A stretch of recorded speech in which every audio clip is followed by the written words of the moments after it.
adapted at all? I think I have, but I'm not positive. It's a guy and his wife. It's a couple.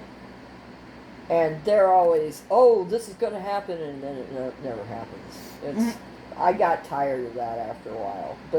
And even like, surprisingly enough, Russell Brand, everybody's hawking gold and silver. Jimmy Dore, I got all my gold, I got all my money in gold and silver, and I'm looking at this going, no, guys, that ain't going to be shit. Well, if it goes this time, it ain't gonna. I'm not giving you my potatoes for a bunch of rocks. Sorry, ain't happening.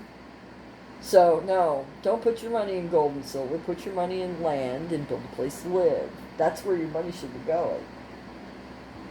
Build yourself. Spend the money now while you got it. Get a kick-ass garden going on. Do it now. Because if I had money, that's what I'd be doing. I wonder if Kathy has one. I have no idea. I would think she would. But she'd probably have Jimmy working on it if she did. Then again, she may be the type that's laying in the MREs and going to depend on those. Yeah. Which is not, that's not sustainable. You have to be able to learn, you have to learn how to make your own shit now. While you still have YouTube. Yeah, really. While you still have YouTube, learn how to do shit. If I had any kid now, I'd be looking at him. I'd be homeschooling him, A, and B, telling him to get into a trade. Yeah. Learn how to make something. Learn welding, electronic or electrical. Oh yeah, that's plumbing, what I think, man. That sort of shit. I wished when I was young that girls got into electric stuff because I think I would have been good at it. I would have enjoyed it.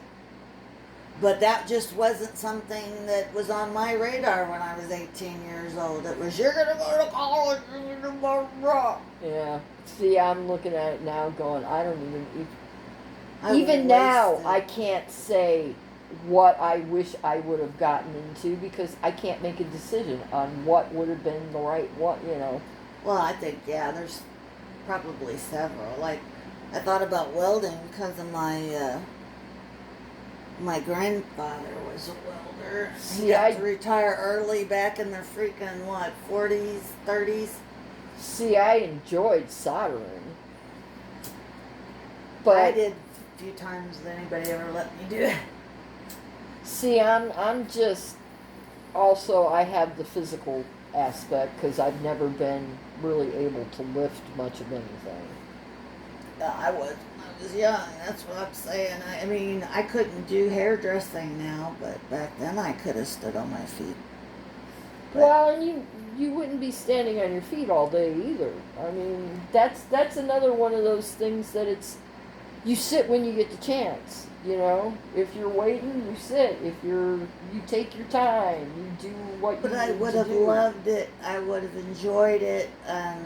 I could have still gone to college and done other things if I so desired, but you'd have a skill to fall back on. And that's what I would be telling any kid out there. Learn how to do something real with your hands. With your hands. That you can, I mean, if it's something, hairdressing you can take with you.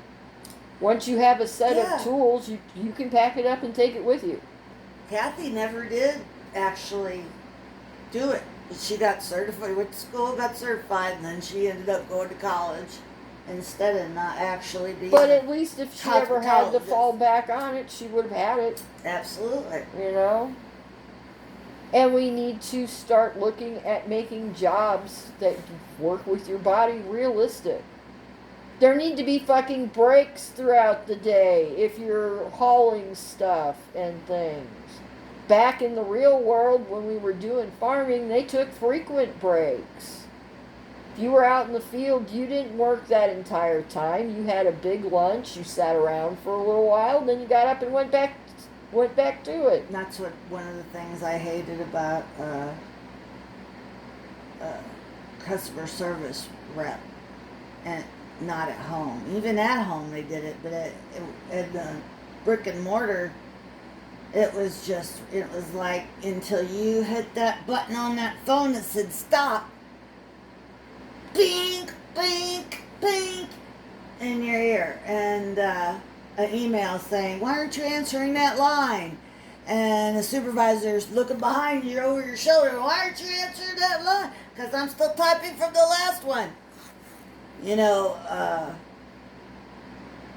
I can't, you know, your breaks were like, and then if it was a big enough company, it would take you half your lunch, half hour to get to the cafeteria and then stand in line.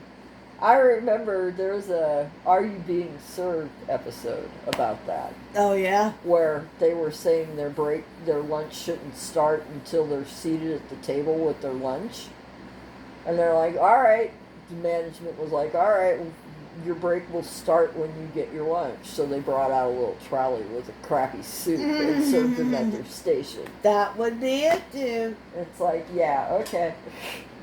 I couldn't believe when I was out there at that insurance company in South County, and I mean, you had to go through this freaking tunnel, and it was like going from Barnes to Children's. It was like a big freaking series of hallways, and you could get lost just trying to go get a sandwich Yeah. or soda